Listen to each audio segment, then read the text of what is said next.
Alright, so today we're going to be talking about baseball. Specifically, we're going to be discussing the mechanics of a proper swing. Alright, hitting the baseball is generally considered to be the hardest thing to do in sports, and also the most fun. And that takes us to our first step, which is going to be safety first, starting with no hitting balls in the house. Next thing you're going to want to make sure whenever you are outside facing live pitches, either someone is pitching to you or you're at the batting cages, is that you have a helmet to properly guard your head against any fastballs coming in that you're not able to dodge in time. Thing number two you're going to need is to make sure that you have the proper footwear, and that's going to be tennis shoes or sneakers, no sandals or any open-toed thing that's going to cause you to fall if you're running or not have the proper balance. Number three, very important as well, make sure that when you're swinging, you know that nobody is around, because obviously you don't want anybody getting hit by your swing. So make sure the perimeter is clear. Now that we have that out of the way, we can start with the components of hitting, which there's three main components, and that is the mechanics of a proper swing, which is going to be our goal and focus today. There's accuracy and there's speed.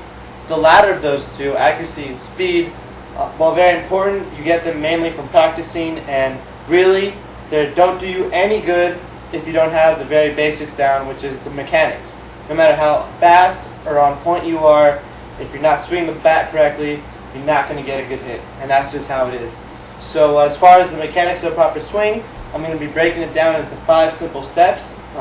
The first one of those is called the setup, and that's kind of lean back and with your front foot, just lift your ankle up a bit, and that causes you to kind of get elevated, create some potential energy for when you're going to be coming down to initiate the momentum.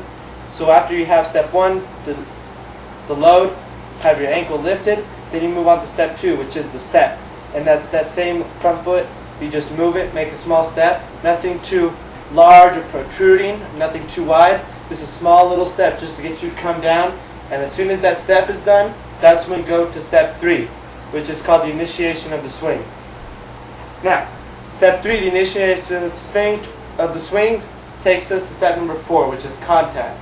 Now, there's 2 subcomponents that are very important within contact, and that's that number 1, you got to make sure that you hit the ball with the sweet spot of the bat, which is going to be generally roughly this area and this area. Anything hit below, such as here, or anything hit up here, is going to result in either a foul, or a grounder, or an easy out by any other means, such as a pop fly. So right here is the juicy spot. Thing number 2 is you don't want to hit the baseball by coming up from under. You're not chopping the baseball down. It's going to be an easy grounder out, and you're not trying to come up. People don't hit home runs by coming up like this. That's an easy pop out. People hit home runs by getting perfect square contact. A common saying in baseball is that it's a round ball, it's a round bat, but you got to hit the ball squarely. So same plane, got to get a direct hit. Boom. All right, so now we have done the setup, the step, we've initiated our swing, and we've hit the ball correctly with proper contact, right part of the bat and squarely. And now the follow through is very important. You want to make sure that you have complete extension and that your weight results, most of it is resting on your back foot. A common problem with rooks, where people learn how to swing, is that they'll lunge forward with their swing, like that, and their weight results on their front foot. What that's going to happen is it's going to cause a ground ball, it's going to just be chopped down, and it's not going to be a very effective or strong swing. Same if you just keep balance out the weight between both at the end, just kind of like that, it's going to be weak. So what you want to do again is just when you do the follow through, it's like you're thrusting your whole body outwards. Boom! And most of the weight should end up on this foot. So to go through the steps again, it's going to be set up, step, initiate swing, contact, and follow through. And in fast motion. And that's how to swing, correctly swing a baseball bat.